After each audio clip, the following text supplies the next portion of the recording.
ಪರಶುರಾಮನ ತಾಯೇ ಓ ಪರಮೇಶ್ವರಿ, ಬಯಲು ಸೀಮೆಯ ಕಾಯೋ ಓ ಭಾಗ್ಯೇಶ್ವರಿ.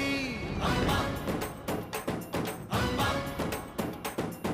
ಬಾ ಪರವಾಗಿ ಬಾರೆ ನೀ ಪ್ರತಿಮುಕ್ತಿಗೆ, ಬಾ ಗುರುವಾಗಿ ಬಾರೆ ನೀ ಸತಿಶಕ್ತಿಗೆ.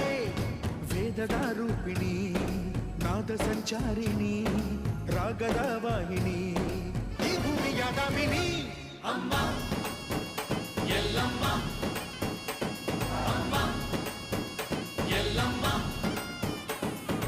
ಎಲ್ಲ ನೀನೆ ತಾಯೇ, ಎಲ್ಲೆಲ್ಲೂ ನಿನ್ನ ಛಾಯೆ. ಅಮ್ಮ ಎಲ್ಲಮ್ಮ, ಎಲ್ಲ ನಿನ್ನ ಮಾಯೆ ನಮ್ಮೆಲ್ಲರನ್ನು ಕಾಯೆ. ಅಮ್ಮ ಎಲ್ಲಮ್ಮ, ಕೊಳ್ಳಿನಾದ ತಾಯಿ ನಿಂಗೆ ಲಾಲಿ ಹಾಡು, ಕೊಳ್ಳದ ತಾಯಿ ಜೀವಗಂಗೆ ಓ ಚಂಡಿ ಚಾಮುಂಡಿಗೆ.